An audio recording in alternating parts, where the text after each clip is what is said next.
Gather, veterans. It's time to join the fight. The long war begins.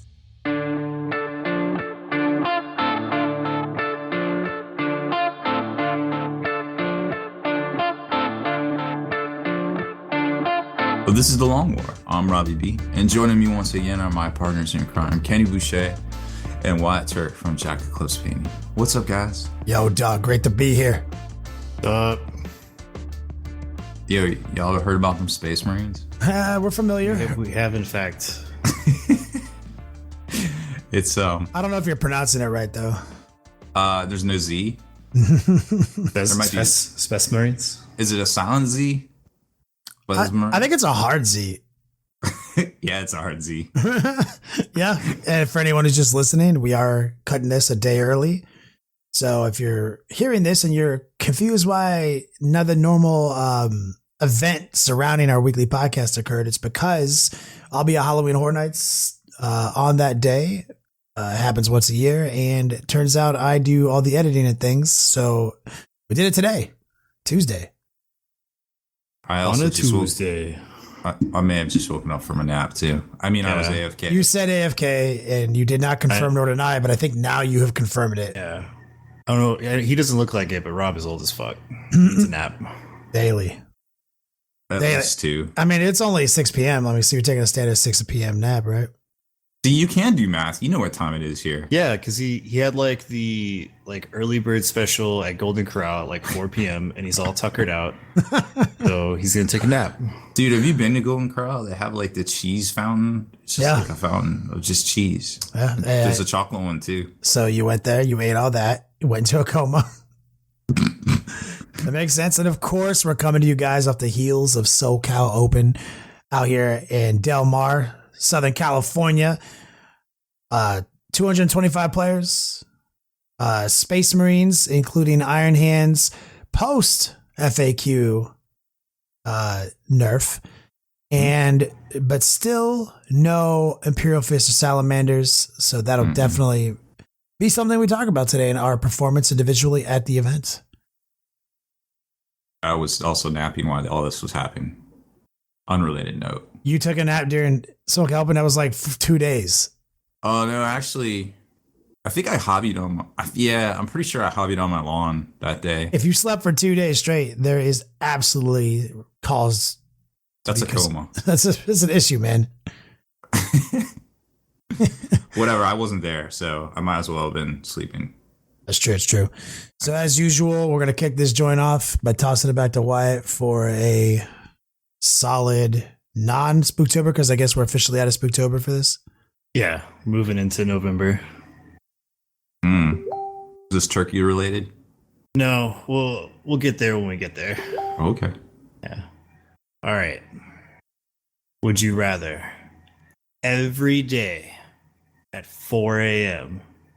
have to listen to your most hated song for 2 hours straight, or every day at 4 a.m.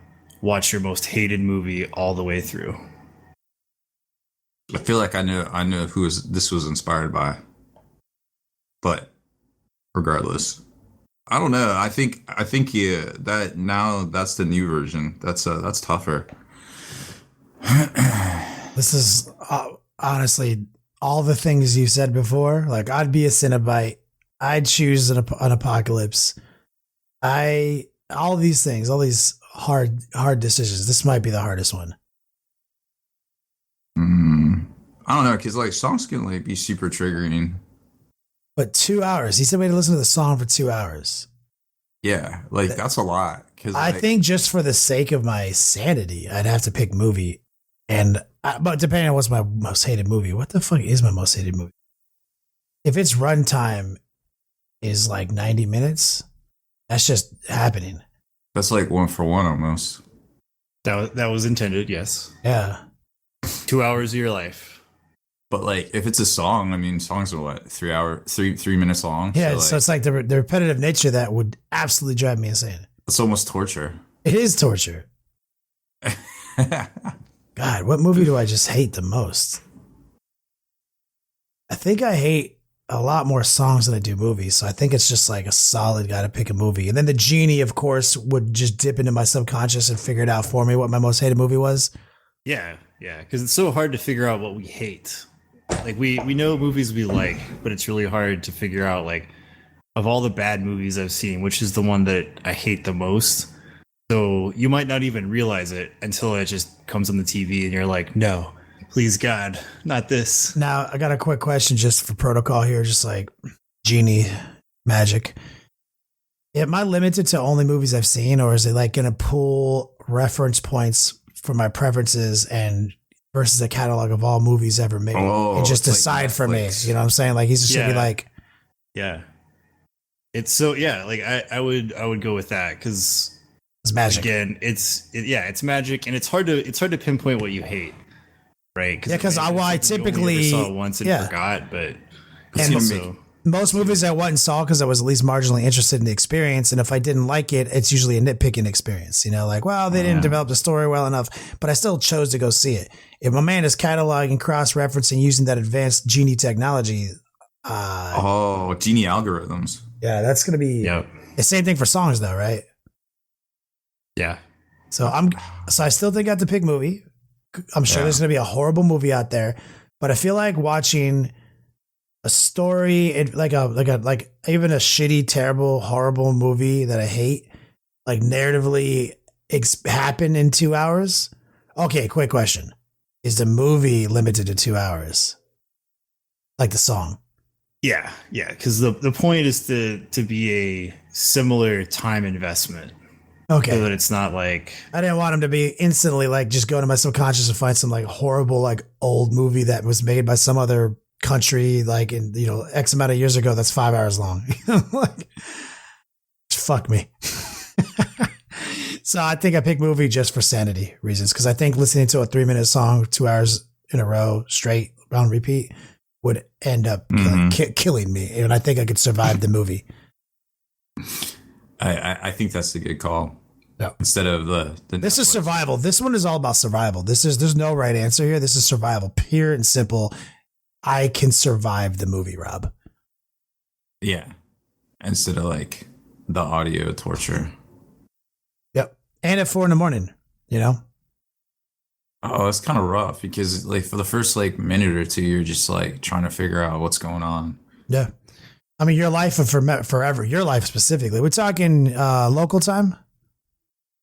Yeah, whatever it is to you. Okay.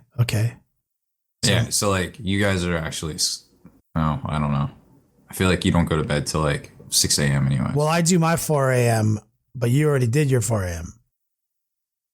Oh, now we're getting into future 7. See, now it's, I mean, these are things that are just important to note. It's like how the future of our partnership is going to play out. So we're saying 4-hour block of our day with only an hour in between is like we can't even communicate with each other. See what I'm saying? So we just lost basically 4 hours like collectively to do business with each other, write articles as a unit. So that's rough. This is the worst one. I actually think, as benign as it sounds, I think this is the scariest one, Wyatt. Good job. Instead of it's gonna cut into my bathroom time too. I feel like. Can I do it in the bathroom, Wyatt? No, it's got to be on the TV. TV. And if I try to game it by putting the TV in my bathroom, Genie's like a Adepticon. But then you have to be in your bathroom the whole time. Nope, that's bad. Yeah, it could be bad. Yep. Nope. Yep. Still, movie in bed. Got it. Every day it's gonna suck. So bad. So bad. Waking up's gonna suck. Some horrible movie I've never even heard of. Genie algorithm. God. Yeah, it's pretty much the worst. I don't want that. Nope, but it's happening. Because it's November. All right, good one. Bringing it back. It was great to see a bunch of people at SoCal Open. Lots of friends of the show came by and said hi. Got a couple of compliments on the Would You Rathers. We did, yeah. Which made me smile. Well, Rob, do that nerd shit so we can cut into the cool shit sooner. Wow. How many games of the Titanicus did you guys play since we're talking about cool shit? Oh, I wanted to tell you, there was exactly 2 people playing Titanicus. Ooh, I to see SoCal. competitive Titanicus. No, I think they were just killing time. It was like the registration table for the narrative event, and they were just playing it. It was like some dude and his lady. I'm sure they had a great time. If that dude and his lady, quote unquote, are listening to the show right now, will you please email Rob? There are more than us. Contact at spikybits.com. Is that right? I want you to get in on that mailing list, and I want you guys to expand your ranks by, I want to say, was that 300%? Rude. How do you know there's more of us out there?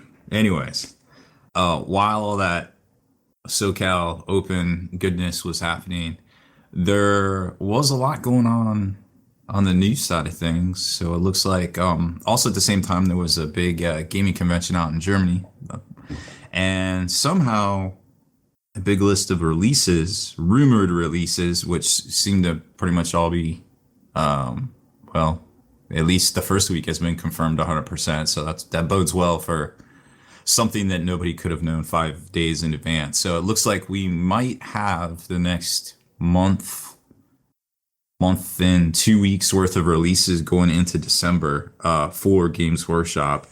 So I'll just, instead of running down each and every little thing, we'll give you the Cliff Notes version. So obviously this week going on pre-order will be the new Bone Reapers. And we'll break that one down. Bone Reaper's gonna get you. Yeah, no, they look good. Next week, the following week, November 16th, we'll focus primarily around Necromunda's new box set that they showed off with the Zone Mortalis terrain pieces. It looks like they're not a tile, it's like a card. It's actually just a normal cardboard. Supposedly that box is going to be $290 if the rumors are to be believed. But we don't know the contents. So it could be, a lot of people are like, oh, that's too much money. But if you think about it, Titanicus, another amazing game from Games Workshop. Not a solid example, but please continue. Was also $290 and also contained all the rules, dice, all sorts of stuff to get started. And it's kind of like you almost have to spend money to save money when it comes to Games Workshop. So there is a good possibility that it will be a solid value, although the price tag is a little steep. But we don't know.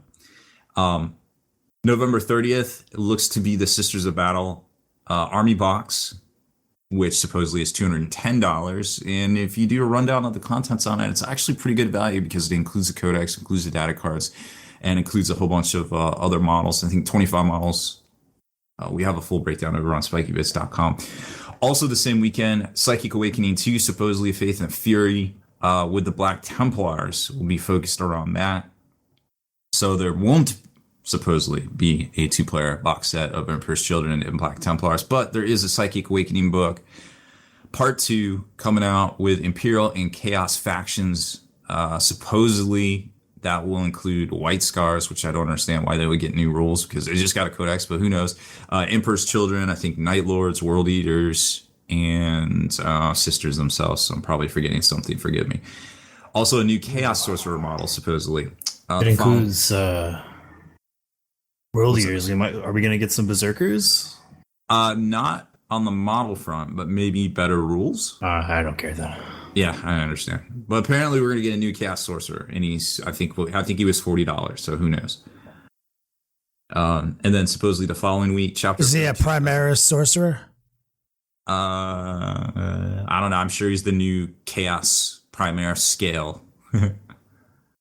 Seems to be a little upsized. It'd be cool to see if there was some sort of like accessory sprue that came with him that you could make him like one of the 4 different legions, maybe.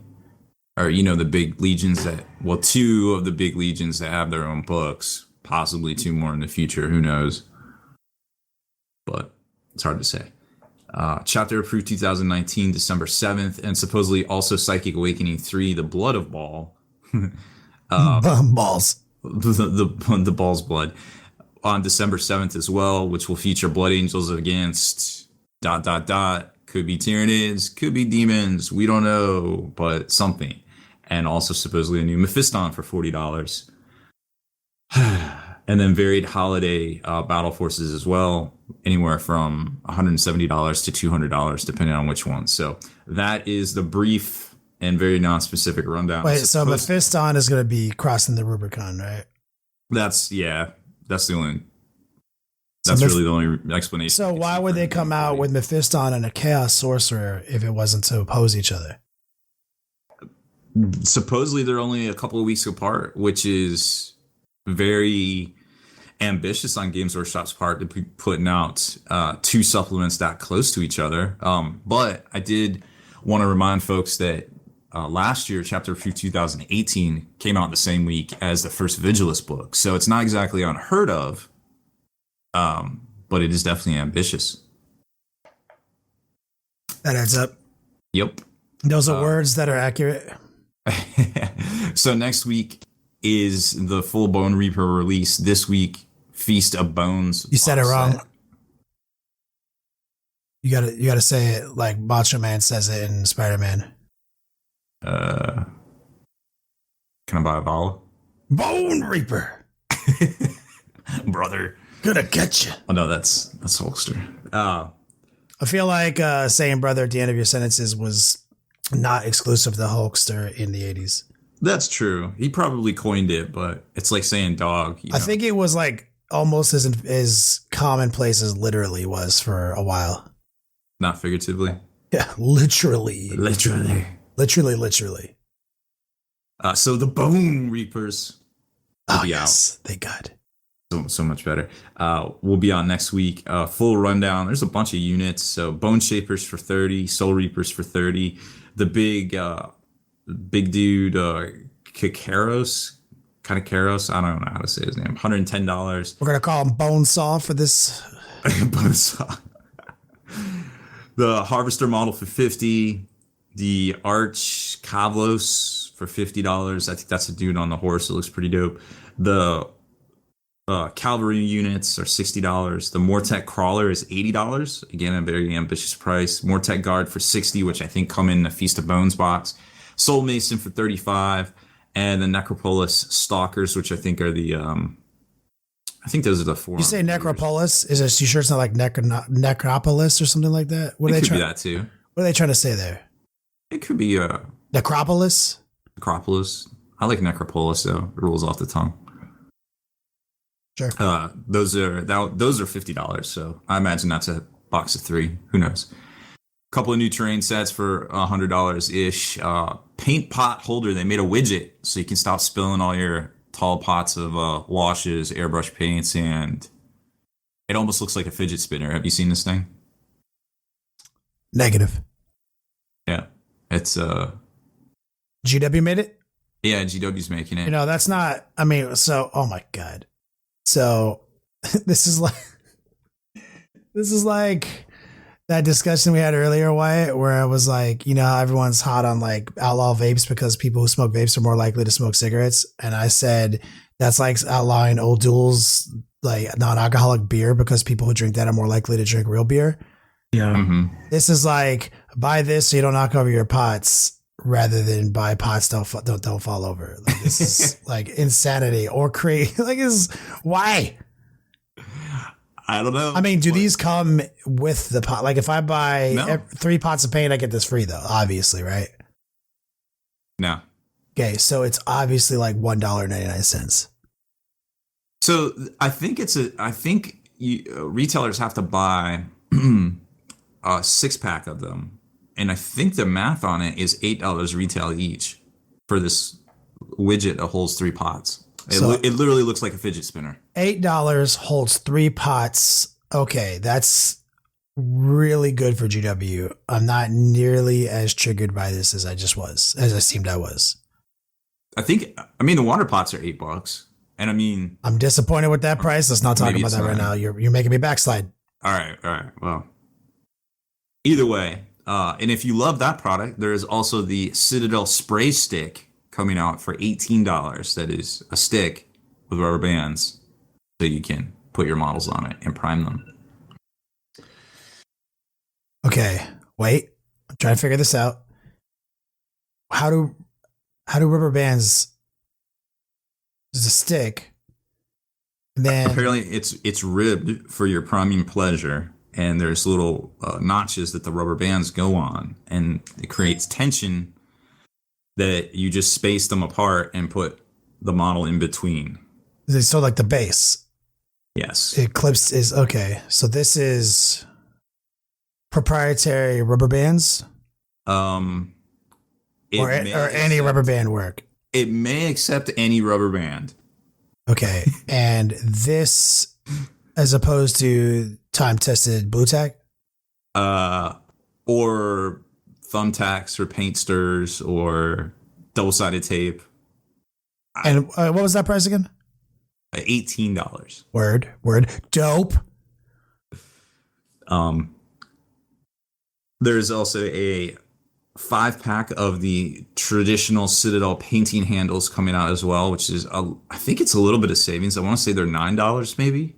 The 5-pack is $40. Get those things down to $9 is not bad. So I can't hate on that. They did sell out once, so they seem to be extremely popular. Like a sub $10 for that tool that's solid. But they also have a version that is the same exact thing. It's just painted red, which is more expensive. I think as the orcs, as any orc player would tell you, that red is a clearly superior color. Yeah, I mean, you're going to get your hobbying done faster. Everybody knows this. Yeah. So, I'd pay up to $20 for the red one, especially if it's exclusive. I mean, if it's exclusive and you're paying for speed, I feel like I got at least $40 on that. Mm-hmm. And then the Christmas promo model, the red Gabo will be out for $35. Yep, that's not happened before. Yep, a Gretchen character for $35. Yes, sir. Yep. Is it LE?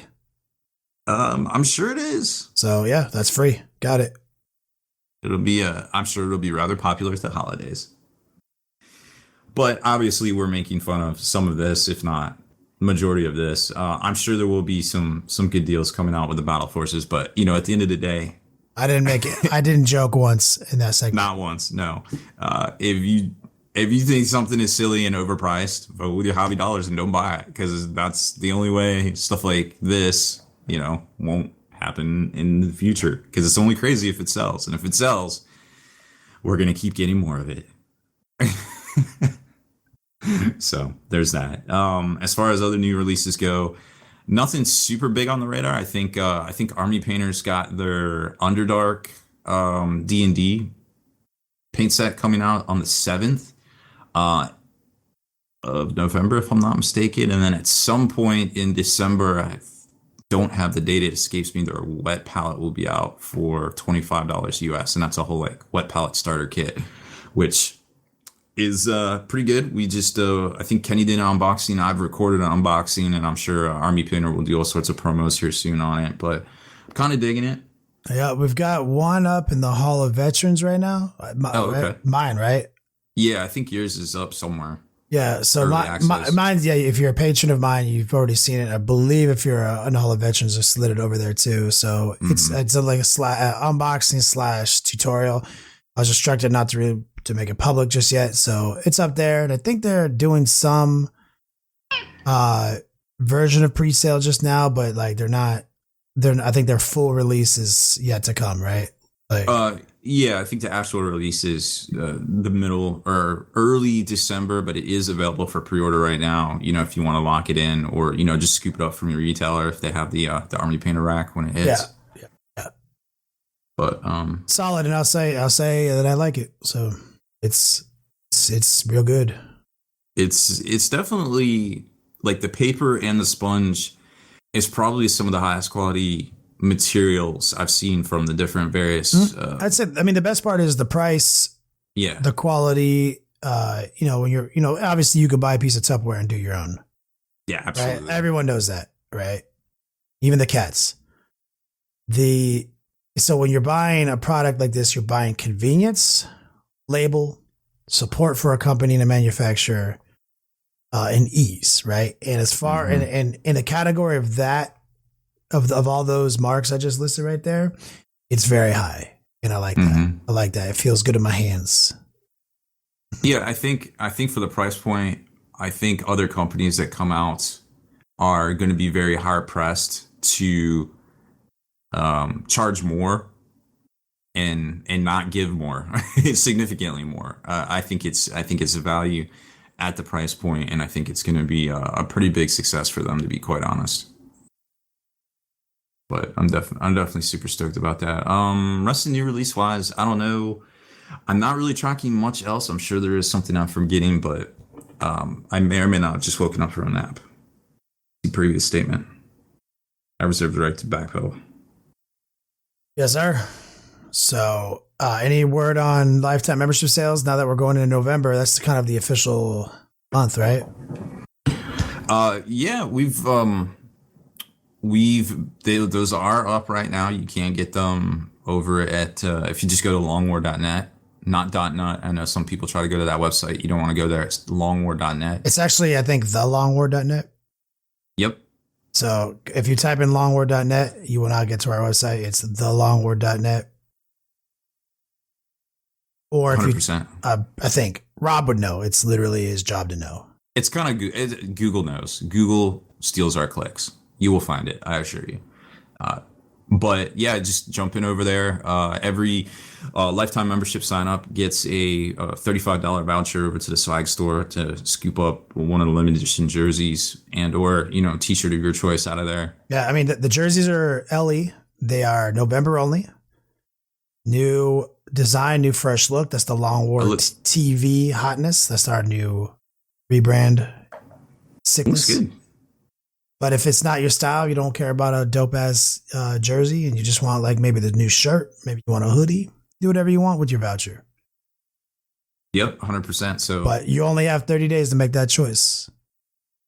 Mm-hmm. Oh, and let me make a public service announcement about the Wyatt Clan T-shirt. So this podcast comes out on the last day of the ability to get it. Oh, that's right. 31st, yeah. 31st. So if you're hearing this podcast and you look down and you see it's the 1st, I'm sorry. You waited too long. But today is the last day to get a Wyatt Clan shirt, to get that October Heat 2019. Are we in the future? Yes, sir. Cool. I always wanted to be in the future. So yeah, I mean, like, I think that this is the future's now. Yeah, I mean, everybody's using the future's now and wearing it's now clan shirts. It's now again. I think it's still now. So is that it for nerd shit? I think that is it for nerd shit and us trying to feed the cats and or ourselves. So let's flip it over to Wyatt real quick. Wyatt, I just saw you, bruh. Yeah, we had a great time at SoCal. Had a blast. Got to see Wyatt. Got to kick it with my boy Alan Marshall, one of the top Space Marine players in the country right now, I think. He got, 11th, I think, overall? Yeah, yes. I think so, man. He killed it. He almost went 6-0. He didn't take his first loss until literally game 6. Brutal. Who did he lose to? Or what did he lose to? God, we'd have to look at that. It was Colin McDade. He was playing a mix of like Death Watch, Blood Angels, and Custodies. That was Colin's he's a really good player. He's from the Texas scene down here. Oh, nice. And so like shout out slinging that Texas heat, going 6-0 at SoCal. Congrats to him.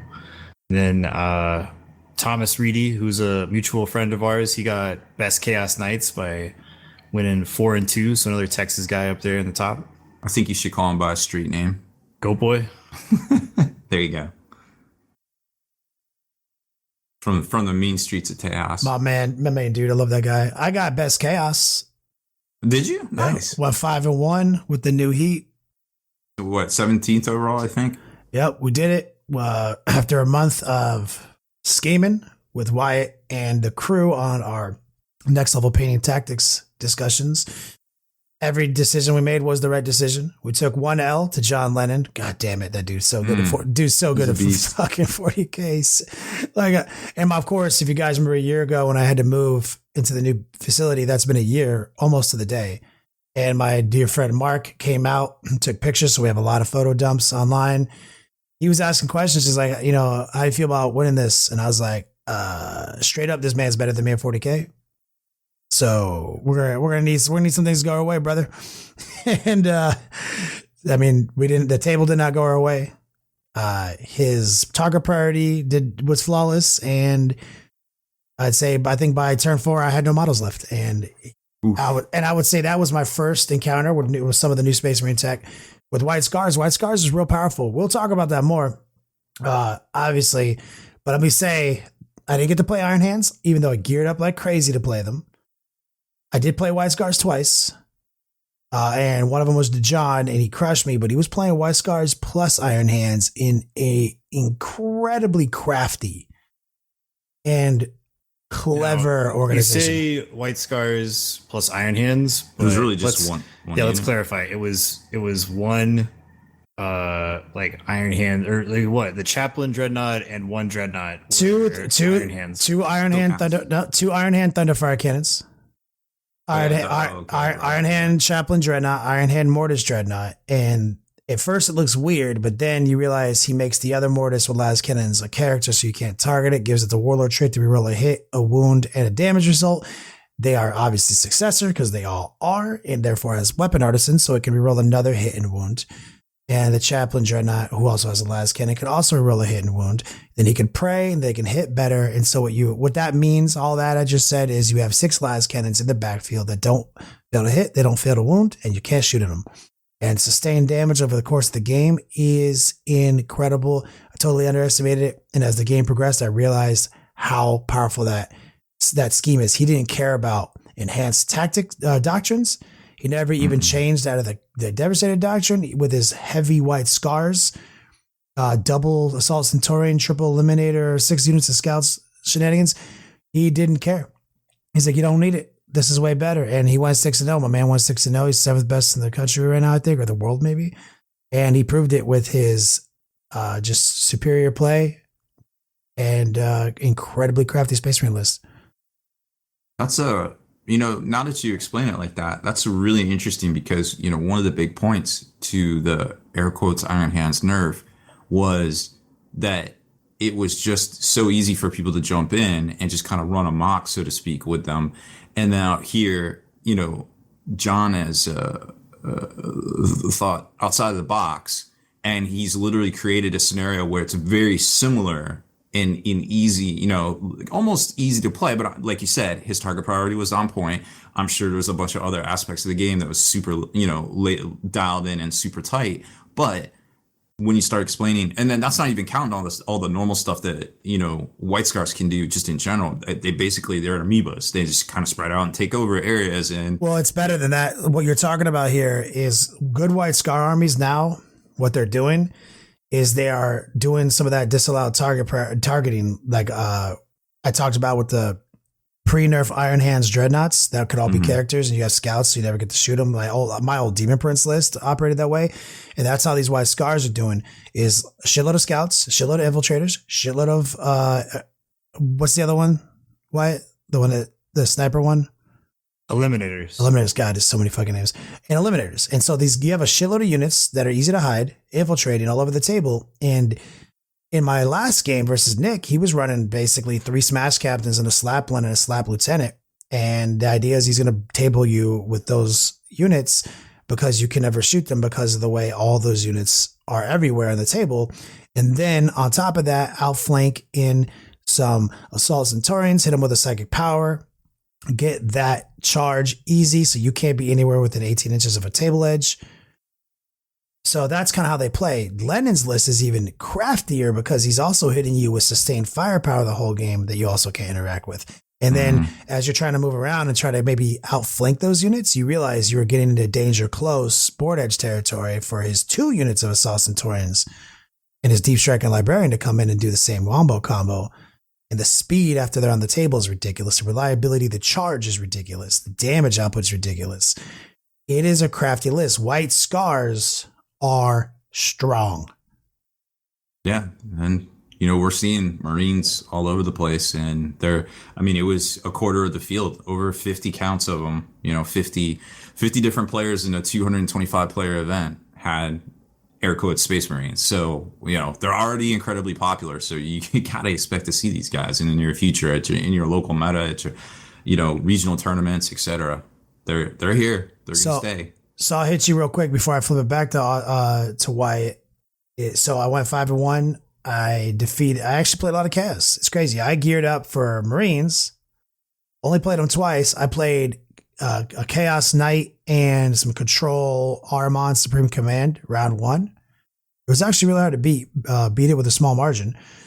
I played against a Fire Prism Wave Serpent Spam round 2. It just got completely destroyed by the Thermal Cannon Love. I played against another Chaos list. My man Adam came in. This one was crazy. People were talking about this list. Triple Lord D, Mortarion, and the Tyrant Knight, the Big Boy Knight. Couple of C-Beam Rapier batteries. Some Red Corsairs love. Yo, it's an aggressive ass list. I was able to take that out. I was able to get him to come in hard. I really thought heavy about my deployment, my bubble wraps. And then eventually I was like, well, we'll see what he does. I tried to leave him a space to get heroically intervened by knights. Didn't know if he would clear the wrap and it wouldn't matter. Turned out he didn't clear the wrap. He hopped in, decided it was worth getting heroically intervened against. And all my knights, I did the double Dreadblade Wombo combo with the rune. They had Path of Glory, full rerolls. All sorts of shit went down here. And we accepted his aggressive move, defended, and then killed Botarian and 3 Lord Ds on turn 1. Jeez. So it was disaster. And then I'll tell you what, guys, we brought 2 Helldrakes. They did work. Every game they mattered. Every game they were harassing infiltrators. Every game they were threatening characters. Every game they were helping with recon. And in some games, we were working the old behind enemy line recon wombo combo. And it was incredible. Some games they just straight killed characters. The only game that they barely did anything, they helped stop Thunderfire cannons from shooting against Lennon, but ultimately he wasn't going to let me have those Helldrakes. He knew what I was going to do with them. And so that was actually his first target. He left the Knights alone for a little while because his army is so crafty. So they were amazing. We played another Chaos player, a man, Chris Nelson. The curse was broken with my victory over him, and he is a guy have now played 3 times out here, out in Southern California. He is a huge Chaos player, usually plays control style, tons of Plague Bearers, that classic TJ Lanigan style. And this is the final, not the final match, but the third match. And he also geared up for Marines, brought some Plague Burst Crawlers. I went first, started crushing Plague Burst Crawlers, made some aggressive moves. He didn't expect it. He thought I'd be cagey like last time. Same deal, let him come at me, weathered, defended, backed out, took him out. And so that was the game that broke the curse for me. My go 3-0, then go 0-3 day 2 SoCal Open curse. It was broken on the back of Chris Nelson. I love you, dog. And then I finished against another White Scar matchup against Nick. He had 1 billion Smash Captains, literally 1 billion. And we kind of learned our lesson against John Lennon. We also did get the table I wanted against John Lennon. So not just 3 magic boxes. So I was able to get bullets where I needed them, accept charges when necessary, and do sustained damage over the game, and eventually tabling that army and getting my final score of the event at 34, 35 points. So it was a good event, 5-1, got a shitload of points, felt good about it. All the preparation really showed this year. We were so much more prepared. Wyatt has a hilarious inverse of my story in some ways. Yeah, the old SoCal jinx got me this year. That's a jinx? That's a real thing? Oh, yeah. Yeah, for sure. So I also had some wacky matchups. 4 out of my 6 games were against the Space Marine mirror match. And by that, I don't mean I was just playing Space Marines and I was playing Space Marines. I mean, their actual list archetype was a mirror match of mine. So really, really razor edge kind of games where it was basically like, I hope I go first and get a good deployment zone. And day one, all of those things came true, and day two, none of those things came true. I had a really good game on day two against Jeff Jew. Shout out to him. He was also playing Space Marine with armor and that kind of fun stuff, but the deployment zone worked out in his favor. He had repulsors, and you had repulsors, right? But he out repulsed you. Yeah, like it was kind of a back and forth thing based on the deployment type. So because he had 3 executioners and I had 2 with 2 Leviathan dreadnoughts in the hammer and anvil deployment type, I kill one of his tanks turn 1. He plays Vengeance of the Machine Spirit, retaliates, brings one of my tanks to half health. Then in his turn, his 2 remaining tanks kill my remaining 1.5 tank. And then I'm stuck with 2 Leviathans that have to waddle across the board and basically not be able to shoot anything. And then at that point, his 3 Thunderfire cannons to my 2 Thunderfire cannons gave him a DPS advantage. So that by about round 5, it was just untenable to continue the game. But he was a great dude. He's good people. Super fun. And then my 2 other matchups just so happened to be like perfect counters to my army.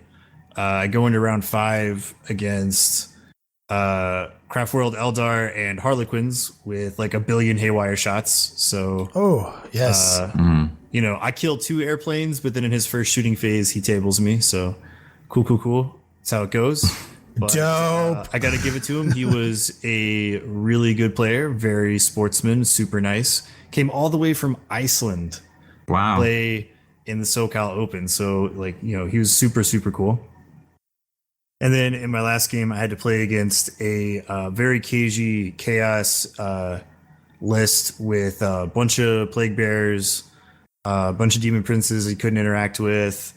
Again, the long ways deployment hurt me, so he was able to basically sit around and do nothing passively for about 4 turns while he whittled away at me with smites and psychic powers that I couldn't do anything about. So yeah, that was a game. That's the classic. That's the classic list that's been dominant for Chaos for the better part of the year.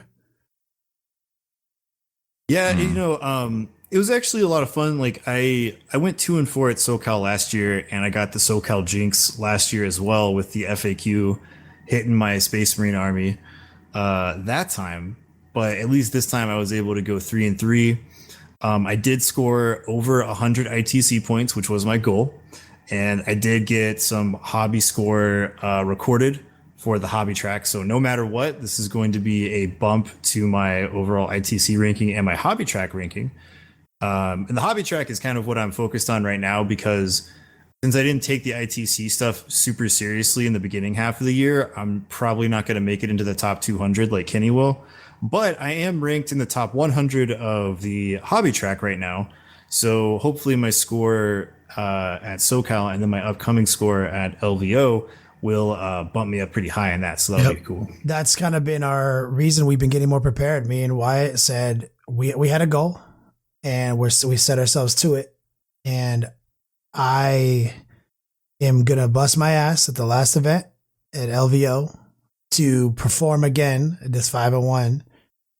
And that should, because of the size of that event, push me into the top 100. That's been my goal for the last 5 months. So preparedness is the name of the game. Last year, I was winning games because of experience. This year, I'm winning an extra game on average because of preparedness. Can't be understated. Got to get those reps, guys. Mm-hmm. Yep. I mean, that's what separates, you know, the folks at the top from the people that just, hey, maybe I play a game every couple of weeks. You know, when I'm going to play in a tournament or just, you know, some sort of ish event at a local game store, I like to get a couple practice games in just so I'm not making, oh, what's his weapon skill again? You know, just all that little stupid stuff. Like, it just, repetition. It's like it's like a fighting games. You don't even get to start playing fighting games competitively until you're at like a 99% input success rate. So like those are like, that's like, you don't even get to start thinking about the advanced strategy of the game, like the matchup to this, to that. And so that's just not even an issue, right? So there's a lot of that here in 40K too, where the reps come into play. And I'd say like a lot, I do have to shout out my class, the tactics discussions we do. I would say that is where at least more than half of my preparedness has come from, is being committed to that discussion every week and talking it out. And then like everyone in class has different interests. And so they're like, what about Space Marines? What about this? And then we kind of just brainstorm and figure things out. And that's been huge. Just having a group, a Facebook group, whatever you're part of. So or your local scene or your buddies that you talk to on the phone. Yeah. And that's where you've seen a lot of these camps rise up in the rankings, because that's how they operate the game. And SoCal Open is definitely one of the trickiest events in the country right now. 225 players out in the heartland of ITC territory with a draw because of the ITC points it offers, with a big draw for the top 10. I mean, Jim Vessel flew out, Nick Nalbadi flew out. The whole Brohammer team flew out. I mean, there's a lot of, dudes from Iceland flew out. Like I said, it was incredible. Even more fun than last year. Food trucks were there. They had, we had gyros on tap, dude. It was the truth. I'm hungry. Yeah, I'm hungry for a gyro right now too. It was hype. I can't say it wasn't. It's funny because like Wyatt got all the Space Marine matchups that I geared for. And so that was one of the other jokes. Oh yeah, dude. I was like, man, I would have really enjoyed not having to fight Space Marine. It's even funnier because like I was playing Ultramarines. My round 1 was also against Ultramarines. My round 2 was against Ultramarines. And then I go up against Mechanicum Custodes. And then in round 4, I have to play Iron Hands that looked suspiciously like Ultramarines. I love it. That makes me happy. But but they were all similar hardware. But I will say this: we, after playing this weekend, talking to a lot of the top guys in the country, and talking about the state of Space Marines, and witnessing some of the things they can do. We stand by some of our suspicions on what will get nerfed overall for all Space Marines. And I'd say 2 big takeaways, right? One of them is enhanced doctrine should not be available when you are successing, when you try to take successor traits. It seems like that's becoming more and more evident, for sure. That's one small one. But then we talked to a lot of other people, and Alan and Wyatt included had some great insight onto also just the nature and the power of the doctrines. Just the fact that Devastator Doctrine is so powerful, and you start in Devastator Doctrine, which kind of just no-brainer, lead back to the Alpha Strike. It makes you gear for that because you innately are so strong because you start there. You're starting to see this shift in some archetypes back to Alpha Strike 40K, which is also in turn led to people like John Lennon developing lists that are disallowed from targeting. So that's how you combat Alpha Strike. How do you go second safely? You have a list that you can't shoot anything. Our idea is that each one of the Space Marine chapters, they want to live inside of a specific doctrine. Some of them can do it on turn 1. Some of them can do it on turn 2.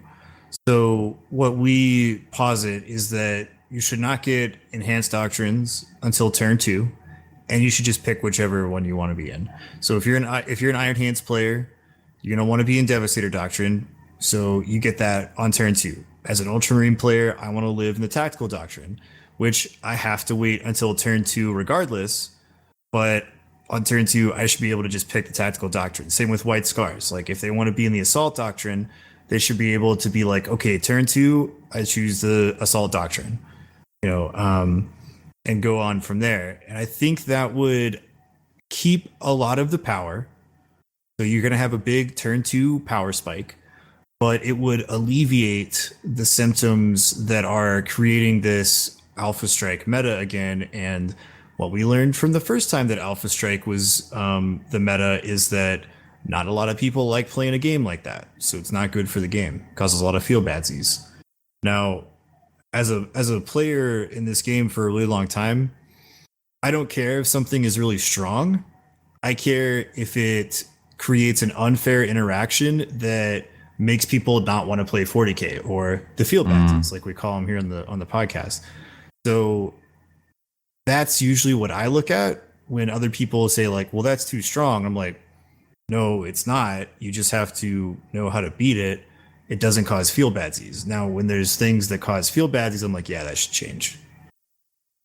I think the data definitely supports that from the event, and it's really interesting to see that list, the Space Marine list that was developed to be offensive, but yet be very resilient and non-targetable. Going second safely and exploiting those rules is very similar to developing Death Star Marine armies to fight Taldar. Like, the inspiration is there to protect yourself from the Alpha Strike. So you see it's starting to shake out now, but GW has to be cognizant of the field badsies. Well, I mean, it seemed like in their FAQ when they were talking about the Iron War or the Iron Hands, excuse me, that they were cognizant of, hey, this might be an issue, but let's see how it plays out. And, you know, to their credit, a lot of people got upset about that statement. But then again, a lot of people got upset when they day one, you know, not nerfed, but they included a correction to the Space Wolf Codex for those Warlord traits. You know, people were upset then. So at some points, it's like GW can't do anything right, and everything they do is wrong, no matter which version of it they do. And I feel some of their pain as far as that goes. Let's go back. Take a look at the top 10. Shout out the winner of this event, and let's take a look at some of that data. You know, Rob, I feel like a lot of people online are talking about how strong Space Marines are and how good they are. And I am cognizant of their emotions, especially without Salamanders and Imperial Fist Supplement being on the table yet. Let's take a look at the top 10 at SoCal Open, one of the strongest competitive tournaments in the country. Let's see how it shook out. Okay, well, I know Wyatt has a couple points he wants to make, but let's just bird's eye view this real quick. So we've got in the top 10, just by sheer faction alone, Adeptus Astartes, Imperium, which we'll get to, I'm sure, Astra Militarum, Orcs, Tau Empire, another Adeptus Astartes, which turned out to be Iron Hands because it's Nick Nanavetti, Raven Guard, and we already talked about Colin and his Imperium suit, Smash Captains, and Death Watch, John Lennon's Astartes, and Tau at first. So we've got a big varied field of the usual characters and some new ones. And I also want to mention too, I think in 12th place, and this is all we're probably going to talk about this, was Imperial Knights, that whole switch to multiple Questores along with... Was that Junior? Benjamin Swain. Oh. Yeah, he's listed as 13th right now. His list is on it's a picture of a no card. Yeah, a picture of a no card. Solid. But then even, conversely, Kenny with Trader Knights, although it was Chaos Space Marines, but, we've talked about his list. He got 17th. So Knights are still a thing too. Don't sleep on Knights. They're just not the flavor of the day right now. But, jumping back into this, let's break down some of these, the top 10. And also caveat this, like the top 10, this is a win-loss tournament. The top 10 are all 5-1. It's 5-1 all the way down to like the 20s, right? Looks there was like 3 undefeateds in the top 3. Yes. And then pretty much everybody else is 5-1 for a good ways down. Yeah, 22nd you start seeing ties. Yeah. So this is the people who got these are the 3 undefeateds, the 7 5-1s who scored like a boss in the top 10. Mm-hmm. So first off, let's shout out the winner of the whole event, Brian Pullen with his Tau. Yeah. So hey guys, Space Marines real scary. Space Marines real OP. Tau just won Nova Open. Tau just won SoCal Open. And I believe, if I remember right, when I was there at the event, I think Nick's only loss was to Brian. And Nick was playing Iron Hand's successor Brigade, just like sweeping the competition until he ran into Brian. And unfortunately, I didn't get to watch that game, but it is neat to note that the boogeyman of Iron Hands was toppled by Tau when all the Tau players were like, "Ooh, no, Iron Hands invalidating my armies with their Iron Stones and their invul saves." Guess what? Yes, yeah. Spoiler Maybe you alert. need to get good at Tau. Yeah. John Lennon with his list that you played against. Yeah. Super KG.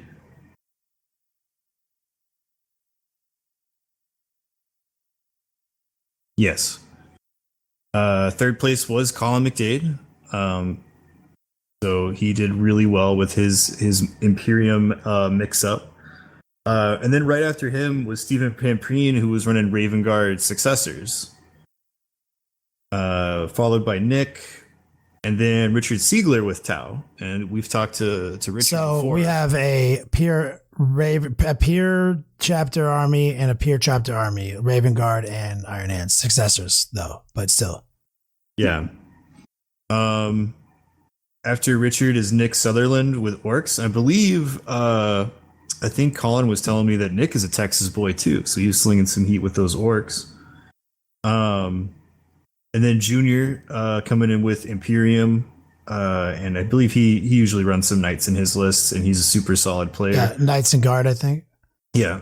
Behind him was Brandon Grant, who's running Mono Astra Militarum.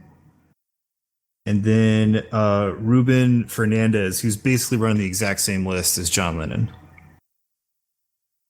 So while Tau won, there were Orcs in this mix. There were Knights and Guard. There were a lot of Marines. I mean, 11th and 12th were also Marines. So Marines are dominant, as previous episodes of the podcast have speculated they would be. But we've never said they weren't strong. No. But the winner of this event was Tau. And that Tau army did beat the only dedicated Iron Hands army in the top 10. Yeah. Very interesting. Interesting to 40K to see how it gets, what the mix up looks like. And this is still without Imperial Fist, it's still without Salamanders. So we got to get a few more games in. LVO is really going to be eye opening. I remember saying that. And a lot of people were hating on that statement, but I was looking at how the releases were going to work out and which major events were coming up, and I was like, man, LVO is going to be like the big litmus test for whether or not the entirety of all these new Space Marine rules are going to be OP or not. And the way it's looking is that while Space Marines are very strong in the hands of really good players, they're not the, unbeatable juggernaut that a lot of people thought they would be. Yeah, not yet, at least. No. But I mean, I think data is pointing toward they will be. And I don't think anyone's surprised by that. And we all, as we discussed earlier, we already had some ideas on how to repair some of the feel badsy experiences. So we'll see what chapter prove as, what FAQs have. And then I guess we have to wait till April for the next big FAQ. April-ish. Yeah. It's usually after Adepticon. So as we've said, they're here. They're here for now. So if you can't beat them, join them. That's my motto. Yeah. Or, put some time and effort in figuring out how to beat them. I mean, it's there. I mean, Tau did it. Yep. Tau, Orcs. I beat White Scar. I beat a White Scar army. Chaos has answers for it. I mean, Space Marines have answers for it too. I mean, these guys did play Space Marine mirror matches and won. Alan, who was 11th place, went 5-1 with his Ultramarines. He also had, I think, at least 3 Space Marine matchups that he had to fight against. Yeah. So part of it is player skill. You got to get reps to the table. You got to get your theory crafting in. And you can't just like ride on the strength of the Space Marines, because what are you going to do when you meet another Space Marines player out there in the tournament? You got to be able to beat them based on your generalship. Yep, just like the old days, Mm-hmm. And so that's where the ITC is so cool, is that you have the secondaries, and a lot of this comes down to picking the right secondaries. And you can only determine that through discussion, open-mindedness, and reps. Or just, play Space Marines. It turns out we all know everyone has Space Marine armies in their closets, so just blow the dust off of them. And I will say this though, the Space Marine armies that did really well did not consist of the things that people were initially very afraid of.